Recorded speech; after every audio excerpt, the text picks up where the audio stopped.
ان المنافقین یخادعون اللہ، بے شک منافقین تو اللہ کو دھوکہ دے رہے ہیں. یہ لفظی ترجمہ ہے، لیکن ہم ذرا احترام کے ساتھ اس کو با محاورہ ترجمہ کرتے ہیں کہ اپنے زوم میں وہ دھوکہ دے رہے ہیں. اللہ کو تو کوئی دھوکہ نہیں دے سکتا. وَهُوَ خَادِعُهُمْ، اور اللہ ہی انہیں غافل کر کے مارے گا. یہ اعلیٰ حضرت نے ترجمہ کیا ہے.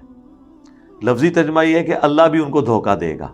وہ کہتے ہیں اگر یہ نے بول دیا تو گستاخ ہو جائیں گے. ان سے ذرا پوچھیں کہ اگر اس طرح بولنے سے آپ گستاخ ہو رہے ہیں تو یہ لفظ کس نے قرآن میں رکھا ہے؟ سورۃ البقرہ میں آیا نا کہ یہ اللہ سے مذاق کرتے ہیں، اللہ بھی ان سے مذاق کرتا ہے. ادھر بھی انہوں نے ترجمہ پتہ کیا کیا اعلیٰ حضرت نے؟ یہ اپنے زوم میں اللہ سے مذاق کیا چاہتے ہیں اور اللہ ان سے استہزاء فرماتا ہے. عربی کا لفظ لکھتا تو ترجمہ ہی نہیں کیتا. انہوں نے کہا اگر میں لکھتا نا اللہ مذاق کرتا ہے تو مذاق تو نٹوریس چیز ہے، اللہ کی طرف منسوب کریں گے. بھائی اللہ کی یہ نٹوریس چیز اللہ کے کیس میں نہیں ہے. اللہ اس کو آپ یہ کریں کہ اللہ مذاق کرتا ہے جیسا کہ اس کی شان کے لائق ہے، یہ ترجمہ کریں نا.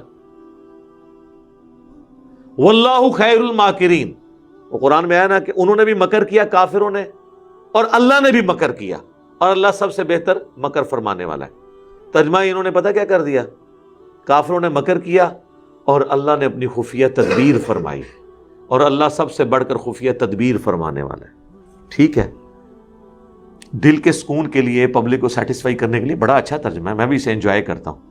لیکن عربی مکر ہی لکھا ہوا ہے دویا واسطے. کہتے نہیں اردو زبان میں چونکہ یہ نٹوریس ورڈ ہے اس لیے ہم اس کو یوز نہیں اس طریقے سے کر سکتے. یعنی انہوں نے لوگوں کو ایجوکیٹ نہیں کرنا. اس کا نقصان کیا ہوا ہے؟ قرآن کے جو واضح الفاظ تھے ان کے انہوں نے ترجمے ہی تبدیل کر دیے. ماں کا وہ جو آیت ہے وما محمد الا رسول قد خلت من قبلہ الرسل افئن مات او قتل، محمد تو نہیں مگر ایک رسول، اگر یہ مر جائیں یا قتل ہو جائیں تو کیا دین سے الٹے قدم تم پھر جاؤ گے؟ اس کا ترجمہ ہی بدل دیا. اگر یہ وصال فرما جائے،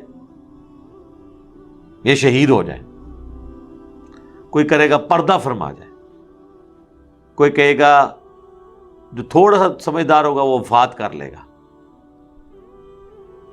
وہ جو ہے نا افئن مات، اس کا تو ترجمہ تھا اگر یہ مر جائیں. وہ کہتے ہیں یہ لفظ بول ہی نہیں سکتے ہم، گستاخی ہو جائے گی. تو اللہ تو بول رہا ہے قرآن میں، اللہ بول سکتا ہے، ہم نہیں بول سکتے. اچھا تو حضرت ابو بکر نے پھر کیوں بول دیا من کان یعبد محمدا فإن محمدا قد مات، جو کوئی بھی محمد کی عبادت کرتا تھا جان لے کہ محمد مر چکے. بس اب اس کے بعد ان کے سارے وسوسے سیٹل. اب آپ ان کے ہر سوال کا جواب دے لیں تو ان کے پاس پھر اگلا پروپیگنڈا شروع ہو جائے گا، اور پروپیگنڈا کرنے میں یہ قوم ماہر ہے. تو کوئی عرض نہیں اس میں آپ کریں. آپ بریکٹ میں لکھ لیں کہ منافقین اللہ کو دھوکہ دیتے ہیں، اللہ بھی انہیں دھوکہ دے گا جیسا کہ اس کی شان کے لائق ہے. یہ کر لیتا. انہوں نے ترجمہ کیا ہے پیر کرم شاہ صاحب نے، اللہ تعالیٰ انہیں سزا دینے والا ہے. وَهُوَ خَادِعُهُمْ کا ترجمہ یہ کرتا ہے سزا دینے والا ہے، اور بریکٹ میں لکھ دیا اس دھوکہ بازی کی. دھوکے کا لفظ پھر کافروں کی طرف منسوب کر دیا. یہ الفاظ کا کھلواڑ ہے جس میں یہ قوم الجھی ہوئی ہے. اللہ نے سادہ زبان میں قرآن نازل کیا تھا. اس کا اسی لیے میں کہتا ہوں نا کہ جو بالکل ایک نیو مسلم یا کوئی کافر جو عربی جانتا ہے نا، جو قرآن کا ترجمہ وہ لے رہا ہے نا، وہ وہی ترجمہ ہوگا جو صحابہ کرام نے پہلی دفعہ قرآن کو سن کے سمجھا ہوگا. یعنی اگر آپ کافر کے سامنے لکھیں قرآن میں لکھا ہے ایاک نعبد و ایاک نستعین، اور اسے عربی بھی آتی ہو، یا آپ اسے ترجمہ کر کے اے اللہ تیری عبادت کرتے ہیں، تجھی سے مدد مانگتے ہیں، اس کو کہیں گے کہ بعض لوگ بابوں کو پکارتے ہیں، وہ کہے گا نہیں یہ تو قرآن کے خلاف ہے. لیکن جو پکار رہا ہے نا مسلمان، وہ نہیں مانے گا، کیونکہ وہ پری ڈیٹرمنٹ ریزلٹس کے ساتھ. وَإِذَا قَامُوا إِلَى الصَّلَاةِ قَامُوا كُسَالَىٰ، اور اگر یہ نماز کے لیے کھڑے بھی ہوتے ہیں نا تو بڑے بوجھ دل کے ساتھ. ظاہر ہے کہ اب ایک کام آپ نے کرنا ہی نہیں، بغیر وضو کے بھی کھڑے ہو جاتے ہوں گے، کیونکہ صحیح مسلم میں حدیث ہے، حضرت عبداللہ بن مسعود کہتے ہیں کہ نبی علیہ السلام کے زمانے میں اگر کوئی بیمار بھی ہوتا تھا نا تو دو بندوں کے سہارے وہ گھسٹتا ہوا بھی مسجد میں آتا تھا، کہیں اسے منافق نہ شمار کر لیا جائے، کیونکہ اس زمانے میں نماز چھوڑنے والا یا کافر ہوتا تھا یا منافق. آج کل کا تو مبارک دور نہیں تھا نا کہ جو مرضی کریں مسلمان ہی رہیں، اور سب سے بڑے مسلمان۔ آپ کانوں میں جناب بالیاں ڈالیں، مندریاں ڈالیں، ہاتھوں میں انگوٹھیاں پہنیں، نماز ایک نہ پڑھیں، غسل کا آپ کو طریقہ نہیں آتا، بس گستاخانہ کارٹون اور فلموں کے اوپر سب سے اونچی آواز میں نعرہ لگا لیں آپ سب سے بڑے مومن کامل۔ صحابہ کے زمانے میں یہ کرائٹیریا نہیں ہوتا تھا، اور مسجد کے باہر نعرے مارتے رہے اور اذان اور مسجد میں آ کے نماز نہ پڑھیں، نماز کے لیے کوئی کہہ جی کپڑے ناپاک نے میرے، ہر وقت ہی کپڑے ناپاک، تو ان کو پھر یہی کہنا چاہیے بے شرمو، ناپاک کپڑے میں اللہ رسول کا نام لے رہے ہو، جاؤ پہلے پاک تو ہو کیا ہو یار، پلیدو۔ داڑھی والے اس دن شرما رہے ہوتے ہیں کہ شاید ہمارا عشق رسول تو کوئی نہیں، یہ لوگ عاشق رسول ہیں، سب فراڈ ہے سر، یہ لیپ اپ ہوتی ہے، ان سے کوئی پریشان نہ ہوا کرے۔ ہم نے عوام کو جو کانفیڈنس لیول دیا ہے نا، وہ یہی تو ہے کہ کسی کی داڑھی سے، کسی کے نعروں سے، کسی کے رونے دھونے سے، لوگ دانش کی موت پہ بھی روئے تھے، کوئی فرق نہیں پڑتا۔ کسی کے لیکچر سننے سے آنکھوں میں آنسو آ جائے، سر ایسے ایسے زبردست قسم کی ٹونز موجود ہیں، آپ فضولیات کے پیچھے بھی وہ لگا دے تو آپ کے آنسو نہیں رکیں گے۔ یہ تو ایک پورا فن ہے آنسو نکالنا، ایسی ایسی آپ کے پاس جو ہے نا وہ بیک گراؤنڈ ساؤنڈز موجود ہیں، تو اس سے آپ دھوکہ نہ کھائیں، وہ علمی بات کریں، رونا آ رہا ہے کیا ہو گیا ہے، رونے نال کے فرق پہنتا ہے، کوئی فرق نہیں پڑتا۔ تو اللہ تعالیٰ ماتا نماز کے لیے بھی کھڑے ہوتے ہیں تو بڑے بوجھل دل کے ساتھ، ظاہر ہے جب نیت ہی نہیں اور پڑھ نہیں پڑ جائے تو اسی طرح کھڑے ہوں گے۔ یراؤون الناس، اور وہ بھی لوگوں کے دکھانے کے لیے کھڑے ہوتے ہیں، کیونکہ اس زمانے کے اندر نماز اس لیے پڑھنی پڑتی تھی، بندہ کافر ڈکلیئر ہو جاتا تھا۔ یقین کریں اس زمانے کے منافق آج آ جائیں نا تو کہ واہ کیا بات ہے، ٹھیک ہے۔ آج کل تو منافق بننا بہت سوکھا ہو گیا ہے، اس زمانے میں منافق بننا بھی اوکھا سی، مسلمان بننا بھی اوکھا سی، منافق بھی 5 نمازاں پڑھنی ہے بہنی ہے سر۔ آج کل مسلمان بننا جتنا آسان ہے نا، اس سے زیادہ مشکل اس زمانے میں منافق بننا تھا۔ وَلَا يَذْكُرُونَ اللَّهَ إِلَّا قَلِيلًا، اور اللہ کا ذکر بھی نہیں کرتے اس نماز میں مگر کم۔ کیا نماز میں ذکر کرنا ہے انہوں نے جب وہ کھڑے ہی منافقت کے ساتھ ہیں، مذبذبین بین ذالک، ڈاواں ڈول ہے دونوں طرف، لا الہ ہؤلاء ولا الہ ہؤلاء، نہ ادھر کے ہیں نہ ادھر کے، آسیلیٹ کر رہے ہیں، کبھی مسلمانوں کی طرف کبھی کافروں کی طرف، کبھی ادھر پڑھنا بھاری تو ادھر ہو گئے۔ سورۃ البقرہ میں شروع میں آیا تھا نا، ان کی مثال ہے جیسے بجلی کڑک رہی ہو، بارش ہو، روشنی آئے تو چلتے رہتے ہیں اور جب اندھیرا ہو جائے تو رک جاتے ہیں، جب حالات سازگار ہوں گے تو چلیں گے اور جب برا وقت آئے گا تو رک جائیں گے۔ سورۃ الحج میں ہے کہ بعض لوگ ہیں جو دین پہ صرف کنارے کنارے چلنا چاہتے ہیں، یہ ممی ڈیڈی قسم کے مسلمان۔ آج کل بھی ممی ڈیڈی آپ کو اکثر مسلمانوں سمجھتے ہیں بس نماز پڑھ لیے تو بس اب سب کچھ ہو گیا ہے اور باقی اور کچھ کرنے کی ضرورت نہیں ہے۔ وَمَن يُضْلِلِ اللَّهُ فَلَن تَجِدَ لَهُ سَبِيلًا، اور جسے اللہ ہی گمراہ کر دے تو وہ کبھی بھی ہدایت کا راستہ نہیں پائے گا۔ اللہم اہدنا فیمن ہدیت، آمین۔ اللہم اہدنا الصراط المستقیم، صراط الذین انعمت علیہم غیر المغضوب علیہم ولا الضالین، آمین۔ یا ایھا الذین آمنوا لا تتخذوا الکافرین اولیاء من دون المؤمنین، اے اہل ایمان مت کافروں کو اپنا دوست بناؤ مومنین کو چھوڑ کر۔ اب مجھے بتائیں یہ حضرت ابو بکر، عمر، عثمان و علی کو تو نہیں کہا جا رہا نا کہ اہل ایمان ان کے ساتھ دوستیاں نہ گانٹھو، اس سے مراد اے ایمان کے دعوے داروں، یعنی منافقین یا کمزور عقیدے والے مسلمین، آج کل کی اکثریت۔ اتریدون ان تجعلوا للہ علیکم سلطانا مبینا، کیا تم یہ ارادہ کرتے ہو کہ تم اللہ کے حضور اپنے خلاف واضح دلیل بنا لو؟ اللہ کو تو پتہ ہے تم نے کہاں یاریاں گاٹھی ہوئی ہے۔ تو اس سے پتہ چل گیا کمزور ایمان والوں کے لیے روئے سخن یہ ہو سکتا ہے کہ ایک طرف تم اللہ کو مان بھی رہے ہو تو اللہ کے ہاتھ میں تم ایک مضبوط دلیل دے رہے ہو اپنے خلاف، کہ دنیا میں تم نے کافروں سے بھی دوستیاں گانٹھی ہوئی تھی اور دل میں امید لگائی تھی اللہ کی رحمت بہت وسیع ہے، وہ تو معاف کر ہی دے گا۔ یار اللہ تعالیٰ اس طرح معاف کرے گا کسی کو کہ آپ کی وجہ سے مسلمان قتل ہو جائے، مسلمانوں کا جینا دوبر ہو جائے، صرف آپ کی منفعت کی خاطر، آپ نے اپنی جان بچانے کی خاطر کتنے مسلمانوں کو کافروں کی بھیڑ چڑھا دیا ہو اور آپ اللہ سے کہیں گے اللہ منو معاف کر دے. اتنا سادہ معاملہ نہیں میرے بھائی.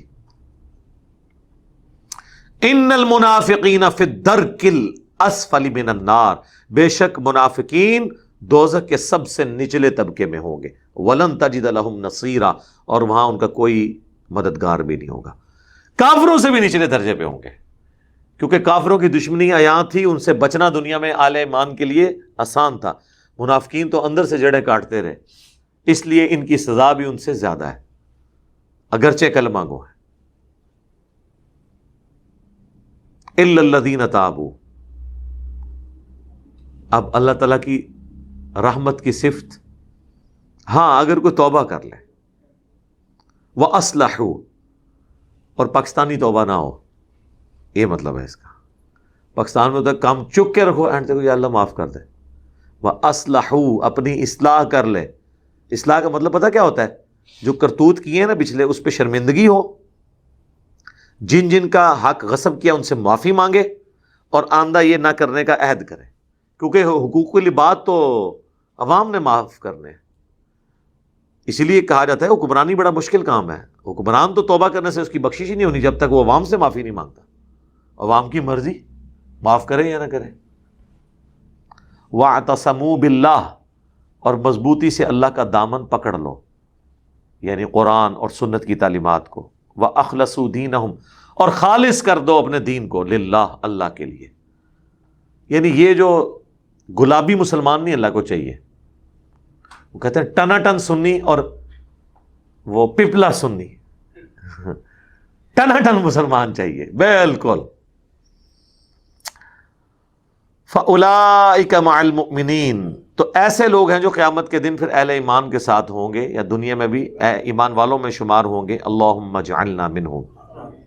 وَسَوْفَ يُؤْتِ اللَّهُ الْمُؤْمِنِينَ أَجْرًا عَظِيمًا، اور ان قریب اللہ تعالیٰ نے اہل ایمان کے لیے بہت بڑا اجر تیار کر رکھا ہے قیامت والے دن. اللہم انا نسألک جنت الفردوس مع النبیین والصدیقین والشہداء والصالحین، آمین. کیا درد والی اور سوز و گداز والی آیت آ رہی ہے. ما یفعل اللہ بعذابکم، اللہ کو کیا ملے گا تمہیں عذاب دے کر، ان شکرتم، اگر تم شکر گزار ہو. کوئی اللہ فنیٹک نہیں ہے، کوئی اللہ تعالیٰ جس طرح لوگوں نے جعلی دیوتا بنائے ہوئے ہیں کہ جی اتنے بندوں کی قربانی جو ہے فلاں پہاڑ پہ چڑھ کے دی جائے، وہ کہتے تھے دیوتا کو خوش کرنے کے لیے. تو اللہ تعالیٰ مطلب مجھے کوئی شوق نہیں ہے، اللہ کو کیا ملے گا تمہیں عذاب دے کر اگر تم شکر گزاری کی روش اختیار کرو گے. وآمنتم، اور ایمان لے آؤ گے جیسا کہ ایمان لانے کا حق ہے. تو یہ اہل ایمان سے خطاب ہو رہا ہے. اہل ایمان وہ جو ایمان کے دعوے دار ہیں، کمزور عقیدے والے یا منافقین.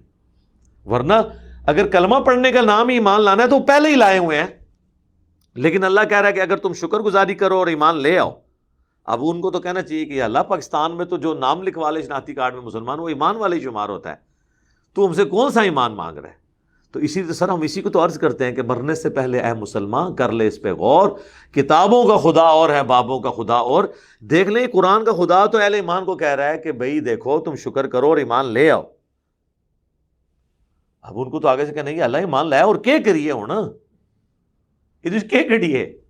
ان کو بھی پتا تھا مطلب کیا ہے، کہ ایمان جو ہے وہ پھولوں کی سیج کا نام نہیں ہے، اپنا نام مسلمانوں کی طرح رکھنا نہیں ہے، چند رسومات کا نام نہیں ہے، یہ تو ٹوٹل اوبیڈینس کا نام ہے، مکمل تابع فرمان ہونا اللہ کا.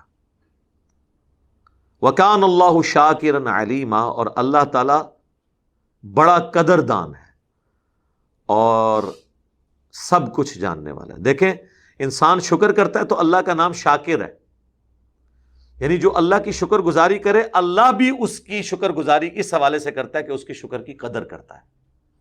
سبحان اللہ، سبحان اللہ وبحمدہ، عدد خلقہ ورضا نفسہ وزنۃ عرشہ ومداد کلماتہ. اللہ اکبر، اللہ اکبر، لا الہ الا اللہ، واللہ اکبر، اللہ اکبر وللہ الحمد.